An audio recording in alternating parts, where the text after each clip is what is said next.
Hello students, last class में हमने BSc part first mathematics में कैलकुलस की बुक स्टार्ट की थी और उसके अंदर हमने हमारा चैप्टर 1 स्टार्ट किया। हमने देखा था ध्रुवीय निर्देशांकों के बारे में हमने पढ़ा था और साथ में हमने ध्रुवीय निर्देशांकों और कार्तीय निर्देशांकों के बीच में संबंध देखा था। तो हमने चार संबंध लिखे थे, x = r cos theta, y = r sin theta, r² = x² + y² implies that r = √x² + y² and theta = tan inverse y/x।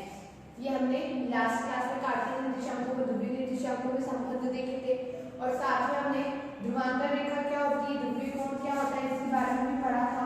अब नेक्स्ट जो हमारा आगे टॉपिक है हम उसके बारे में स्टडी करेंगे। अगला टॉपिक है हमारा वक्र के किसी बिंदु पर स्पर्श रेखा और ध्रुवांतर रेखा के मध्य कोण। टॉपिक का नाम क्या है हमारा कि वक्र के किसी बिंदु पर स्पर्श रेखा और ध्रुवांतर रेखा के मध्य कोण। अब हमें कौन सा वक्र लेना है यहाँ, ध्रुवीय निर्देशांकों के रूप में। क्यों? क्योंकि यहाँ हमारा एक शब्द काम आ रहा है ध्रुवांतर रेखा। तो ध्रुवांतर रेखा कब बनती है, जब हम ध्रुवीय निर्देशांकों को लेते हैं। तो अब हमें यहाँ कौन से निर्देशांक लेने हैं, ध्रुवीय निर्देशांक। तो हमने माना RF थीटा, ये क्या है हमारा, हमने उसकी भी बात की थी कि हमारे ध्रुवीय जैसे हम कार्तीय निर्देशांकों को, कार्तीय वक्र को fx = y के रूप में प्रदर्शित करते हैं, वैसे ही ध्रुवीय वक्र को r = f थीटा के रूप में प्रदर्शित करते हैं। ये हमने लास्ट क्लास में भी हमने ये बात की थी। माना एक वक्र हमारा क्या है RF थीटा, इस पर कोई एक बिंदु P है हमारा जिसके निर्देशांक हमारे क्या है r और थीटा। ये हमारा ध्रुव, ये हमारी आरंभिक रेखा OX, ये ध्रुवांतर रेखा R बिंदु P के लिए और ये हमारा कोण ध्रुवीय कोण थीटा। ये बिंदु P r थीटा है, ध्रुवीय वक्र ये हमारा ध्रुवीय वक्र RF थीटा। इस बिंदु P r थीटा के लिए हमारी ध्रुवांतर रेखा होगी r, ध्रुवीय कोण थीटा हो गया। अब अगर इस रेखा को हम आगे बढ़ाएं, ये हमने आगे बढ़ा दिया।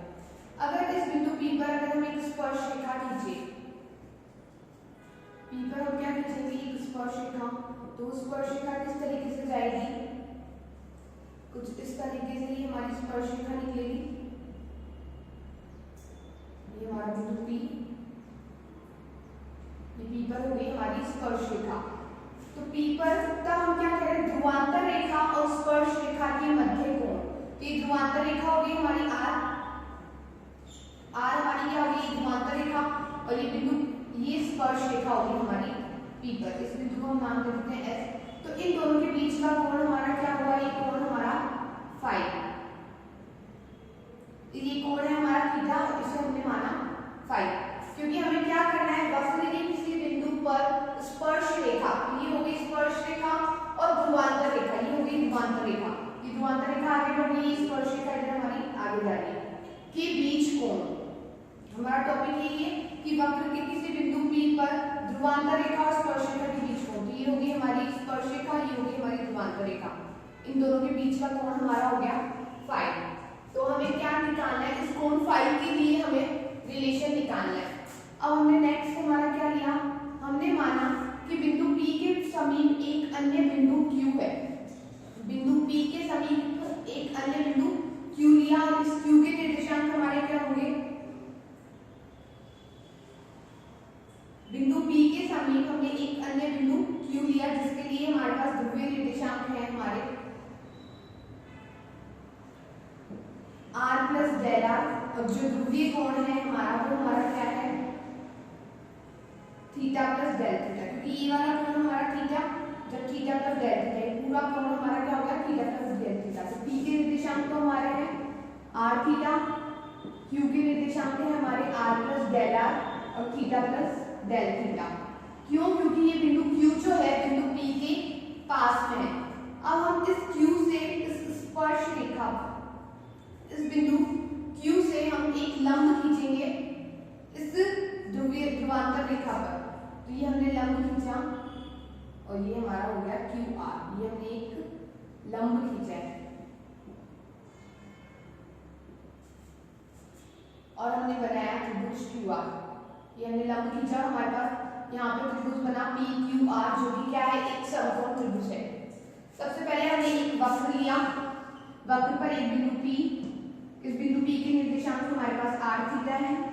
इस बिंदु P पर हमने एक स्पर्श रेखा खींची, स्पर्श रेखा और ध्रुवांतर रेखा के बीच का जो कोण है वो हमारा हुआ कोण फाई। स्पर्श रेखा और ध्रुवांतर रेखा के बीच का कोण हमने फाई लिया। अब नेक्स्ट हमने क्या किया, इस बिंदु P के समीप एक बिंदु Q लिया, क्योंकि बिंदु P के पास में है Q, तो जो Q के ध्रुवीय निर्देशांक होंगे वो हमारे क्या हो जाएंगे, r प्लस डेल r, क्योंकि डेल r हमने एक छोटी दूरी ली है और जो थीटा एंगल हो जाएगा वो क्या हो जाएगा, थीटा प्लस डेल थीटा। ये एंगल हमारा डेल थीटा और ये कोण हमारा थीटा। ये ध्रुवांतर रेखा r और Q के लिए ध्रुवांतर रेखा होगी r plus del r। Next हमने Q से रेखा OP पर लंब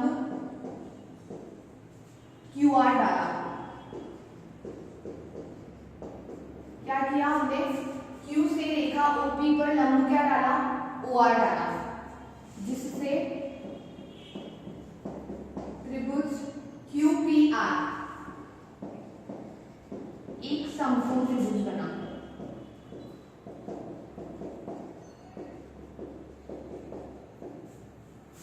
समकोण त्रिभुज बना। अब हम क्या देख रहे हैं कि जब बिंदु Q P के नजदीक जाएगा, नेक्स्ट हम क्या करना है, अभी तक तो हमने केवल इस डायग्राम की बात की कि डायग्राम में हमने क्या क्या लिया है। अब नेक्स्ट हम क्या कह रहे हैं कि जब ये बिंदु Q P के नजदीक जाएगा, जैसे जैसे ये बिंदु Q P के पास जाता रहेगा, ये P और ये यहाँ बिंदु Q, कि जैसे जैसे इस Q को हम यहाँ लाते रहेंगे, जैसे जैसे ये बिंदु Q है ये P के पास जाएगा, मतलब पहले यहाँ आया, यहाँ आया, यहाँ आया, यहाँ आया, जैसे जैसे ये बिंदु Q P के पास जाता जाएगा, वैसे ही ये जो कोण है QPR, तब कोण QPR वो क्या बन जाएगा, वो हमारा फाई के इक्वल हो जाएगा। अगर इसके हम स्ट्रक्चर को यहाँ अलग से देखें, ये बिंदु P, ये हमारा Q, अगर हम यहाँ से लंब खींच लिए, हमने R रेखा ड्रॉ की, हमारा लंब हो गया, और यहाँ पे स्पर्श रेखा बिंदु P पर थोड़ी हमने स्पर्श रेखा भी हम बनाए इस तरीके से अलग से। अगर इसको हम थोड़ा समझना चाहें, ये P, ये Q, ये P पर हमारी स्पर्श रेखा होगी और जैसे हमने एक लंब डाला, तो हम देखेंगे इन दोनों कोणों के बीच में बहुत अंतर है। इस कोण के बीच में, इसके बीच में बहुत अंतर है। इस तरीके की स्ट्रक्चर हमें नजर आ रही है, ये Q, ये P थोड़ा कर्व में, ये R और बीच में यहाँ ये वाला कोण फाई है। तो कोण QPR, जो कोण QPR है, इसको अगर हम T नाम देते कि कोण QPR जो है, कोण QPR is not equal to कोण TPR। अगर हम इस स्ट्रक्चर को, जो ये स्ट्रक्चर है यहाँ छोटी सी की बनी है, इसको हम अगर यहाँ बनाएं तो हम क्या देखते हैं कि जो कोण QPR है, ये वाला कोण QPR, ये जो कोण है वो TPR के बराबर नहीं है। किस कंडीशन में, नॉर्मल कंडीशन में कोण QPR जो है वो TPR के बराबर नहीं है। लेकिन जब बिंदु Q P की ओर जाएगा, जैसे जैसे बिंदु Q जो है P की ओर आता जाएगा, यहाँ आएगा, फिर यहाँ आएगा, यहाँ आएगा, यहाँ आएगा, और धीरे धीरे आता है, जब बिंदु P पर आ जाएगा तब बिंदु Q और P क्या हो जाएंगे, एक ही हो जाएंगे, तब P भी यही हो जाएगा, Q भी हो जाएगा। उस कंडीशन में कोण QPR जो होगा वो किसके बराबर होगा, TPR के बराबर हो जाएगा। किस कंडीशन में, जब बिंदु Q जो है P की ओर जा रहा है, तब कोण QPR क्या हो जाएगा, फाई के इक्वल हो जाएगा। किस कंडीशन में, जब कोण QPR जो है हमारा, जब Q बिंदु P के पास जाएगा, जैसे जैसे Q P के पास जाएगा, तब कोण QPR जो होगा वो क्या होगा, फाई के इक्वल हो जाएगा। ये हमने हमारी कंडीशन ली कि कोण QPR जो होगा वो फाई के इक्वल हो जाएगा। कब, जब बिंदु Q P के पास जा रहा है। जब Q P के पास जा रहा है तब कोण डेल थीटा कहाँ जा रहा है हमारा, 0 की ओर, क्योंकि Q आ रहा है P के पास, तो ये जो एंगल है ये दूरी कम होती जाएगी। इसको हम अगर इस तरीके से देखें,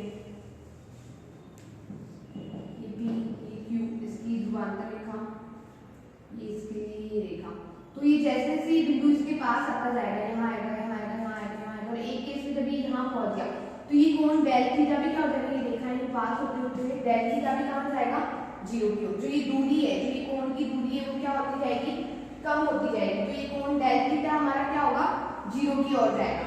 जब बिंदु क्यू पी के पास जा रहा है तब क्यू पी आर फाई की ओर जा रहा है और डेल थीटा भी क्या जा रहा है, 0 की ओर। तब कोण क्यू पी आर इसके इक्वल होगा, फाई के इक्वल होगा। किस केस में, जब क्यू हमारा पी की ओर जा रहा है। तो हम इसको कैसे लिख सकते हैं, angle phi is equal to limit del theta tends to 0 कोण क्यू पी आर। इस केस में ये लिमिटिंग केस है क्योंकि क्यू पी की ओर जा रहा है। हमने 11th 12th में भी लिमिट के बारे में स्टडी किया है कि लिमिट क्या होती है कि क्यू पी की ओर जा रहा है लेकिन एग्जैक्टली पी के पास पहुंचा नहीं है। हम इस ओर जा रहे हैं लेकिन एग्जैक्टली हम ये नहीं बोल सकते कि Q is equal to P. तो ये हमने क्या लिया है, लिमिटिंग केस लिया है कि लिमिटिंग केस का मतलब कि क्यू पी की ओर जा रहा है, हम उस ओर जा रहे हैं तो हमने लिमिट अप्लाई किया लिमिटिंग केस, क्योंकि इसी केस में फाई और कोण क्यू पी आर बराबर है। अदरवाइज हम इनको बराबर नहीं बोल सकते। अगर डायरेक्टली मैं लिख दूं कि phi is equal to Q P R तो ये हमारा गलत होगा क्योंकि फाई क्यू पी आर के बराबर नहीं है। फाई क्यू पी आर के बराबर है कब, जब हमारा ये डेल थीटा 0 की ओर जाएगा और डेल थीटा 0 की ओर जा रहा है इसका मतलब क्या है, बिंदु क्यू पी की ओर जा रहा है, तभी डेल थीटा हमारा 0 की ओर जाएगा। तो ये हमारा कौन सा केस हुआ, लिमिटिंग केस, कि हमने केस बनाया है कि क्यू हमारा पी की ओर अग्रसित है। हम दोनों ओर फाई अप्लाई करेंगे, tan फाई, इधर भी हमने tan अप्लाई किया,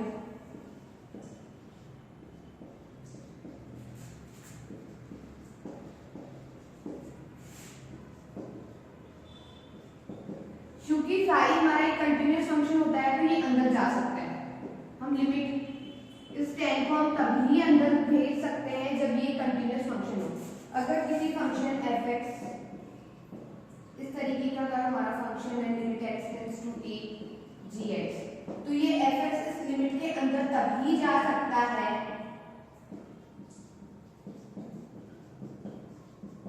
जब f(x) क्या होना चाहिए, कंटिन्यूअस होना चाहिए। अदरवाइज अगर हम ऐसा करेंगे तो वो गलत होगा क्योंकि tan एक कंटिन्यूअस फंक्शन होता है इसलिए ये लिमिट के अंदर चला जाएगा और ये हो जाएगा हमारा tan QPR, एंगल QPR। कब अप्लाई होता है, जब f(x) हमारा क्या होता है, कंटिन्यूअस फंक्शन, तो ये लिमिट के अंदर चला जाता है अर्थात इस पर भी लिमिट अप्लाई होगी। लेकिन कंडीशन क्या है, ये f क्या होना चाहिए, कंटिन्यूअस फंक्शन हमारा होना चाहिए।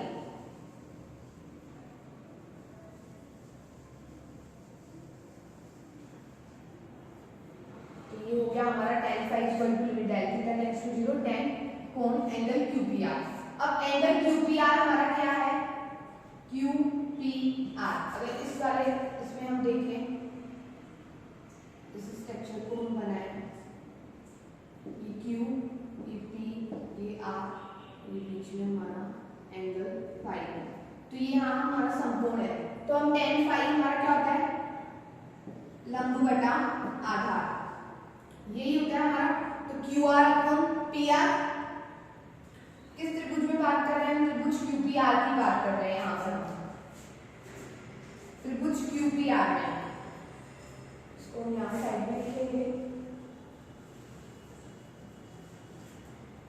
त्रिभुज QPR में, किसमें, त्रिभुज QPR में, वो भी कब, जब Q हमारा P की ओर टेंड कर रहा है। तो tan QPR वो किसके बराबर है, लंब हमारा क्या है QR और आधार हमारा क्या है PR। तो tan क्या है, QR अपॉन PR के इक्वल है, लंब बटा आधार, tan ये होता है QR अपॉन PR। तो हम इसका मान रखेंगे यहाँ पर, आप एक बार इसको नोट कर लीजिए।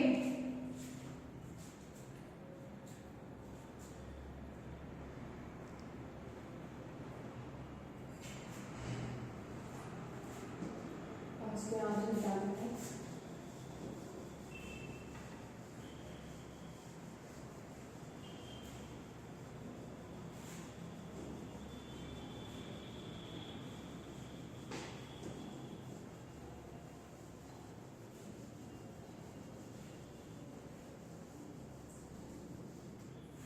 तो हमारा ये tan phi limit del theta tends to 0 ये हो जाएगा tan क्यू पी आर, ये हो गया हमारा limit del theta tends to 0 और tan क्यू पी आर की वैल्यू को आप 1 नाम दे दो। 1 से हमने क्या लिखा Q R upon O R, sorry Q R upon P R, ये हमारा हो गया tan phi और इसको हमने नाम दिया इक्वेशन 2। क्योंकि अब हमें क्यू आर और पी आर की वैल्यू निकालनी है। हमारे पास वैल्यू किसकी है, ओपी की वैल्यू हमारे पास आर है, ओक्यू की वैल्यू हमारे पास आर प्लस डेल आर है। इसके अलावा हमारे पास किसी की भी वैल्यू नहीं है, तो इस क्यू आर और पी आर को हमें किसमें कन्वर्ट करना है, इस वैल्यूज में कन्वर्ट करना है। तो हम नेक्स्ट इसको कन्वर्ट करेंगे।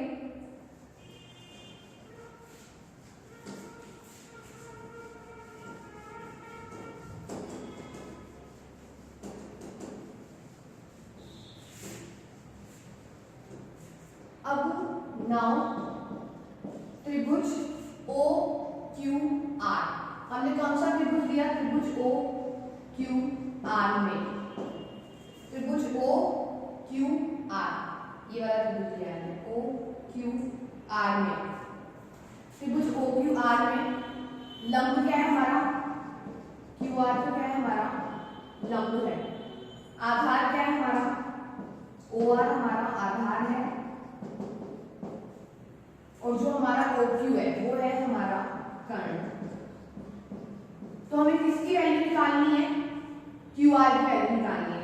तो QR अपॉन QR क्या हो गया हमारा लंब बटा कर्ण किया हमने, लंब बटा कर्ण QR अपॉन साइन थीटा किसके इक्वल होता है, और एंगल क्या है यहाँ हमारा डेल थीटा है, तो साइन डेल थीटा हमारा होता है लंब बटा कर्ण, और यहाँ लंब हमारा क्या है क्यू आर और कर्ण हमारा क्या है यहाँ पर ओ क्यू। तो sine del theta is equal to Q R की वैल्यू हमारे पास नहीं है तो क्यू आर में एज इट इज, और ओ क्यू की वैल्यू हमारे पास क्या है आर प्लस डेल आर।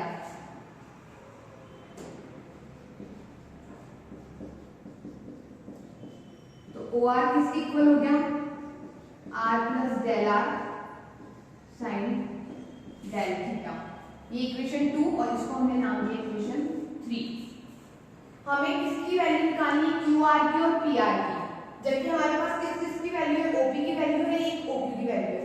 तो हमने इस त्रिभुज क्यू पी आर में हमने देखा समकोण त्रिभुज है, तो हमने इसमें सबसे पहले लिखा लंब क्यू आर है, आधार ओ आर है और कर्ण हमारा ओक्यू है। तो साइन डेल थीटा निकाला, साइन क्यों निकाला, क्योंकि साइन क्या बनता है लंब बटा कर्ण, और लंब हमारा है क्यू आर, और इस क्यू आर की वैल्यू हमको निकालनी है, इसलिए हमने साइन को प्रेफरेंस दी, क्योंकि हमें क्यू आर की वैल्यू निकालनी है। तो sine del theta Q R की वैल्यू नहीं है तो क्यू आर ओ क्यू की वैल्यू हमारे पास क्या है आर प्लस डेल आर, तो ओ क्यू आर की वैल्यू हमारे पास यहाँ से क्या आई R plus del are sine del theta. अब नेक्स्ट वैल्यू हमको किसकी चाहिए पी आर की, लेकिन पी आर की वैल्यू तो इससे निकलेगी नहीं, हमारे पास किसकी वैल्यू निकलेगी ओ आर की वैल्यू, तो हम इसकी भी वैल्यू निकालेंगे। नेक्स्ट हम निकालेंगे ये होगी हमारे पास साइन की वैल्यू। अब हम निकालेंगे कोस डेल थीटा, कोस क्या होता है हमारा आधार बटा कर्ण, यही होता है कोस, तो आधार बटा कर्ण, आधार हमारा क्या है यहाँ पर आधार हमारा क्या है ओ आर, और कर्ण क्या है हमारा ओ क्यू, कोस डेल थीटा ओ आर, क्योंकि आधार की वैल्यू नहीं है हमारे पास, केवल ओपी की वैल्यू, पूरे ओ आर की वैल्यू नहीं है, ओ आर की वैल्यू हमारे पास नहीं है, हमारे पास केवल किसकी वैल्यू है ओपी की वैल्यू है, और इसकी वैल्यू क्या है हमारे पास ओक्यू की वैल्यू, हमारे पास ओक्यू की वैल्यू हमारे पास क्या है हमारे पास आर प्लस डेल आर, ये हो गया हमारे पास आर प्लस डेल आर। तो यहाँ से ओ आर की वैल्यू क्या निकली हमारी R plus del are cos del theta, ये हमारी निकली ओ आर की वैल्यू। लेकिन हमको वैल्यू किसकी चाहिए पी आर की, क्योंकि Q R upon P are है तो हमको चाहिए वैल्यू पी आर की। तो हम पी आर की वैल्यू भी निकालेंगे, आप उसको एक बार नोट कर लीजिए। तो थोड़ा सा कि ये यहाँ से मैं मिटाती हूँ।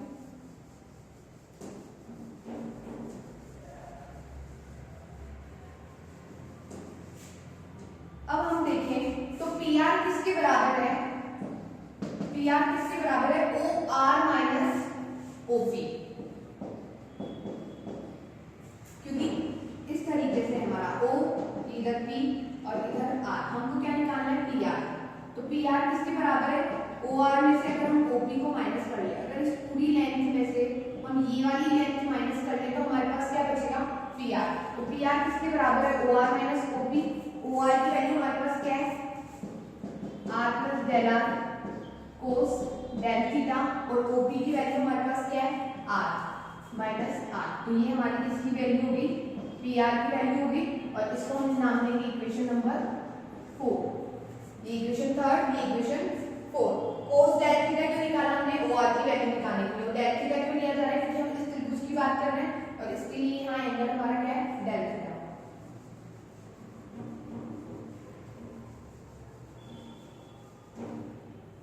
अब समीकरण 3 और 4 से मान रखा जाएगा 2 में, समीकरण 3 और 4 से समीकरण 2 में मान रखने पर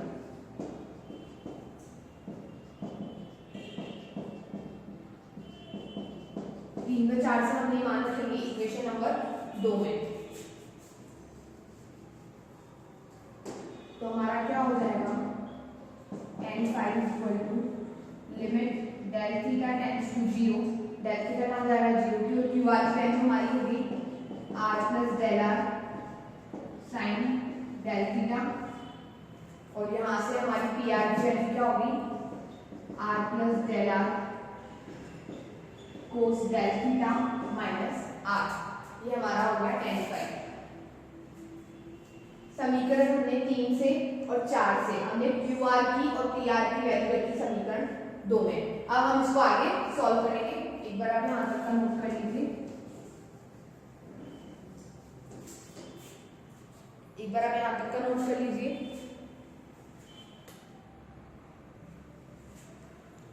तो लास्ट हमने ये लिखा था, हमने क्यू आर की और पी आर की वैल्यू रखी, तो हमारे पास इक्वेशन बनी R plus del are sine del theta, R plus del are cos del theta minus are.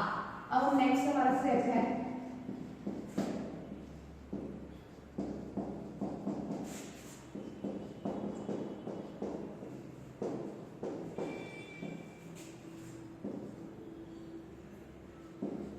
Are cos del theta plus del are cos del theta minus are,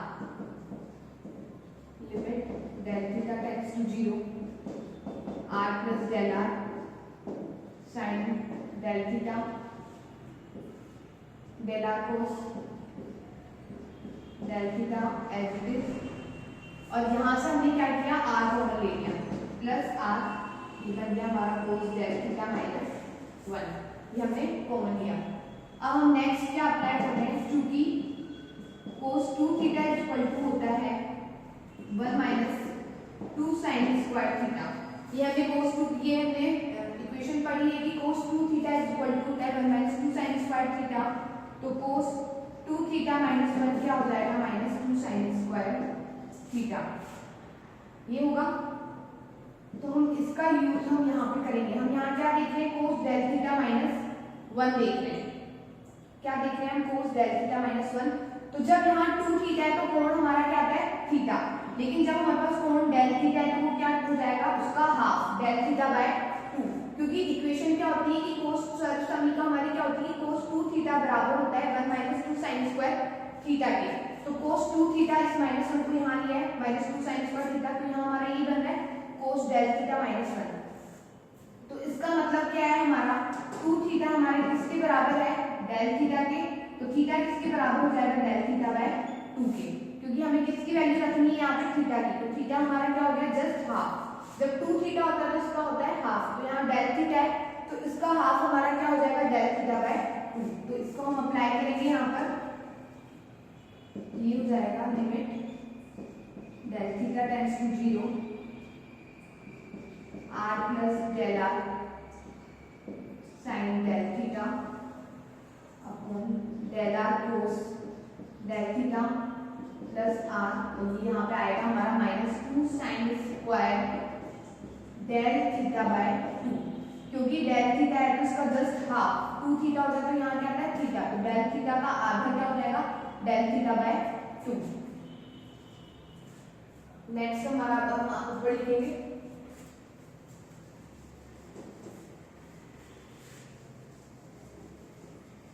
तो हमारा अगला step क्या होगा, limit del theta tends to 0 are plus del are sine del theta upon del are cos del theta -2r sine square del theta, ये हो गया हमारा del theta by 2।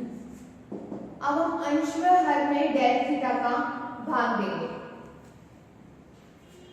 अंश व हर को डेल थीटा से विभाजित करने पर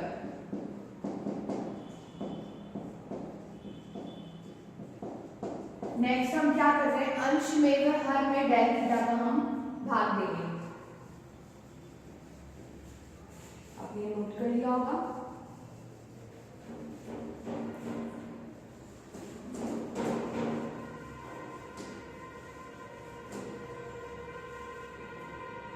ये सब किसके इक्वल चल रहा है, हमारा tan phi के इक्वल चल रहा है।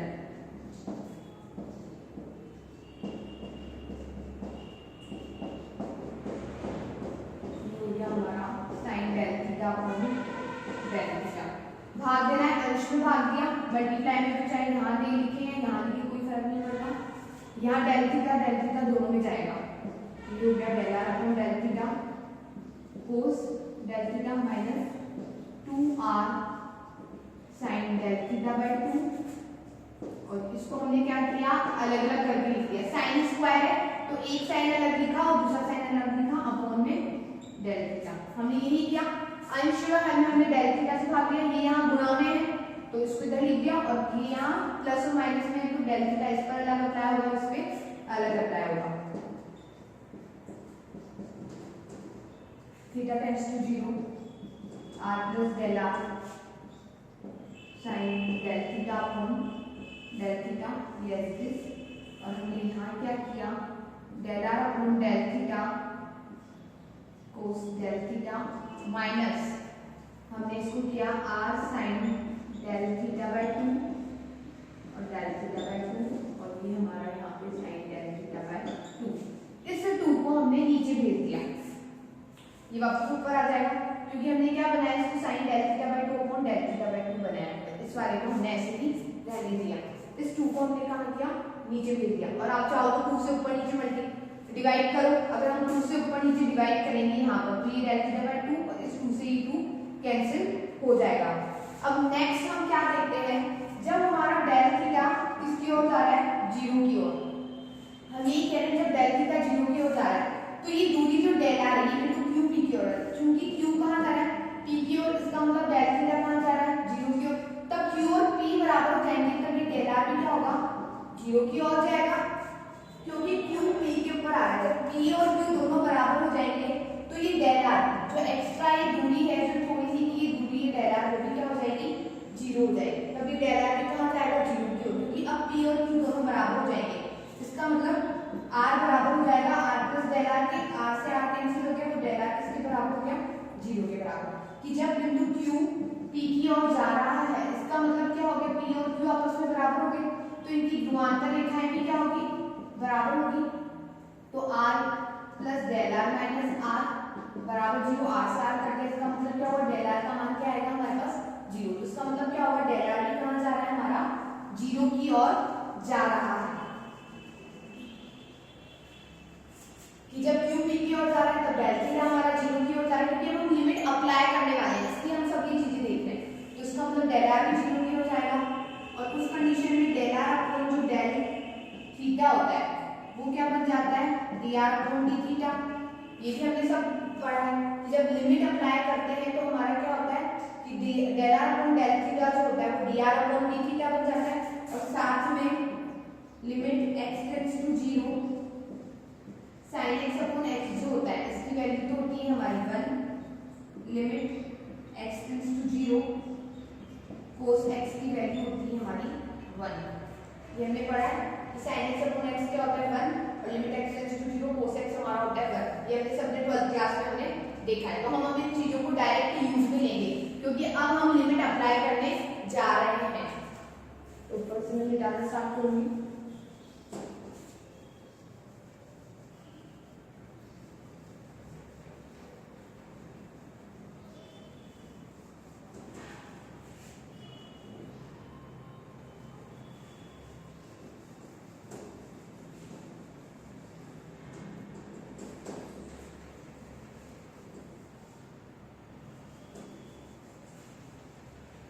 तो जब हम लिमिट अप्लाई करेंगे तो tan फाई इसके बराबर हो जाएगा r पे नहीं होगी लिमिट। जब डेल थीटा 0 की हो जा रहा है तो हमारा डेल r कहां जा रहा है 0 की। r एज डेल r कहां जा रहा है 0 की, क्योंकि लिमिट अप्लाई कर रहे हैं इसलिए लिमिट हट जाएगी। हम क्या कर रहे हैं लिमिट अप्लाई कर रहे हैं। जब लिमिट अप्लाई होगी तो उसका मतलब ये जो लिमिट है हट जाएगी। वैल्यू पुट करना हमने स्टार्ट कर दी, वैल्यू रखना स्टार्ट कर दी। तो जब लिमिट अप्लाई कर रहे हैं तो डेल r हमारा कहां जा रहा है 0 की ओर। ये सब यहाँ हमने मेंशन किया है। डेल r जा रहा है हमारा 0 की ओर। sin del theta upon del theta sin x upon x del theta जा रहा है 0 की ओर, तो इसकी वैल्यू क्या होगी 1। अंतर कुछ नहीं है, यहाँ x की जगह हमारे पास क्या है डेल थीटा। यहाँ पे x इक्वल टू हमारा क्या है डेल थीटा। अपॉन में हम देखेंगे dr upon d theta. dr upon d theta किसमें हम कन्वर्ट हो जाता है कंप्लीट डेरिवेटिव में। जो पार्शियल था वो किसमें कन्वर्ट हो गया कंप्लीट में। dr upon d theta cos del theta cos x जब हम लिमिट यहाँ x बराबर है डेल थीटा तो इसकी वैल्यू हमको मिलती है 1 माइनस r एज दिस। इसकी वैल्यू हमारे पास क्या हो जाएगी 1 और sin 0 क्या होता है 0। इक्वल यहाँ पर हम लिखेंगे limit x tends to 0 sin x किसके बराबर होता है 0 के बराबर होता है, 0 के बराबर होता है। क्योंकि जैसे sin 0 लिखेंगे तो sin 0 की वैल्यू हमारे पास क्या होती है 0। तो इसके लिए तो वैल्यू बन गई हमारे पास 1 और इसके लिए बन गई हमारे पास 0। तो ये क्या बन गया r upon d theta. Value put करी हमने लिमिट अप्लाई की r एक्सिस डेल r हमारा कहां जाएगा तो डेल थीटा 0 की हो जा रहा है तो डेल r भी हमारा 0 की हो। sin del theta upon del theta जब x टेंड्स टू 0 x बराबर डेल थीटा रखेंगे तो limit del theta tends to 0 sin del theta upon del theta क्या हो गया 1। तो इसकी वैल्यू होगी 1। ये जो पार्शियल डेरिवेटिव है वो हमारा कंप्लीट डेरिवेटिव में चेंज हो गया dr upon d theta cos del theta जब लिमिट अप्लाई करोगे तो मिलेगा 1। इसके लिए भी वैल्यू होगी 1 और ये वैल्यू होगी हमारी 0। तो हमें क्या मिला ऊपर से मिला r, अंश हर में हमें मिला dr अपॉन d थीटा जो किसके बराबर है हमारा tan फाई के। और tan फाई ये हमारा ऊपर जाएगा तो ये क्या बन जाएगा r d theta by dr। तो यही हमारा क्या है फाइनल संबंध है। हम क्या निकाल रहे थे वक्र के किसी बिंदु पर स्पर्श रेखा और ध्रुवांतर रेखा के मध्य कोण। तो वो कोण क्या था फाई, ध्रुवांतर रेखा होगी r। तो इन दोनों के बीच में हमने क्या निकाला कोण निकाला tan फाई के रूप में। बहुत इंपॉर्टेंट हमारा फॉर्मूला है, बार बार काम आएगा। नेक्स्ट जो आगे के चैप्टर्स है उनमें भी काम आएगा तो हमें ध्यान रखना है। और इसका जो डेरिवेशन है ये भी एग्जाम में पूछा जाता है तो आपको ये भी आना चाहिए। तो ये हुआ हमारा वक्र की क्वेश्चन में डायरेक्ट ऐसे ही दिया जाएगा, आपको नहीं लिखा जाएगा कि आप tan फाई का मान ढूंढेंगे। दिया जाएगा कि वक्र और ध्रुवांतर रेखा के बीच कोण अगर 45 डिग्री कुछ इस तरीके से हमें दिया जाएगा। तो हमें बाय लैंग्वेज ध्यान होना चाहिए कि ये रिलेशन किसका है वक्र के किसी बिंदु पर स्पर्श रेखा और ध्रुवांतर रेखा के बीच का कोण है। स्पर्श रेखा ये होगी हमारी स्पर्श रेखा और ध्रुवांतर रेखा। जब इसको आगे बढ़ाते हैं तो ये कोण हमारा फाई है। तो इन दोनों के बीच का ये कोण हमारा क्या है tan फाई किसके इक्वल है r d theta by dr के इक्वल हुआ। तो ये इंपॉर्टेंट डेरिवेशन है, हमें ध्यान रखना है और फॉर्मूला भी बहुत इंपॉर्टेंट है। नेक्स्ट क्लास में हम आगे स्टडी करेंगे। Thank you.